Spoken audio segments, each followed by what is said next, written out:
man mo mapuli sa ako. Ako wala pa po mapuli sa inyo. Kaya mag-post man po ta sa. Wala pa mangod ko na human. So, dili pa sa ko mapulaan pag-atubang din sa inyo. Kaya wala pa ko na human pag-post sa USA postage stamp. Okay. Kusog na to. Kusog na po na to.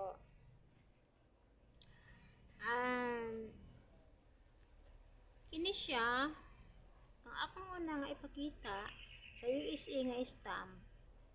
Presidente siya sa US sa unang panahon. Usa siya sa president sa USA.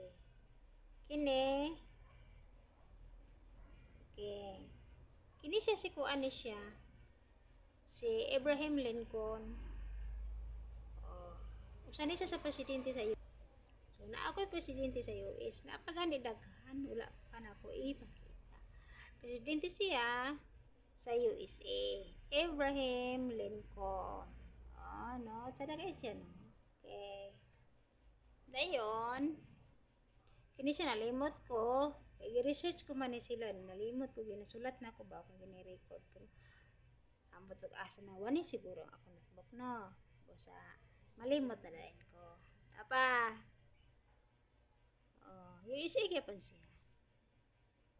Dakong tao sa US sa unang panahon. Buhatan nila stamp. Inana lagi din ano. San man din inana ya. Atong mga hero, buhatag dito po sa US, buhatan sa dayon nila stamp. Pareha ra gyapon dito dire. USA postage stamp. Sunod ang ikatulo.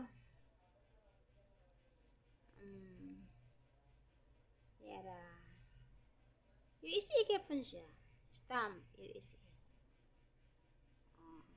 Sada kay siya. Hindi tanawon mo ko di ang kinatibuk-an dito nga stamp kung imo sa tanawon. Personal sa tanaw. Historical kaayo ang mga stamp maya yun. Di gina sila pwedeng malimtan. Kaya naka-record na gina siya. Naka-record na gina siya sa mga nasod. Sa, kung asa sila nga stamp dito nga nasod na. So inana ang mga stamp. Unya na ako stamp mga lalaki ang ihang dunggan lahi USA. Iyang dunggan murag kanang kaptanan sa bike sa karaang panahon murag lingin ba. Pakita na ko. Sadak is. Dara.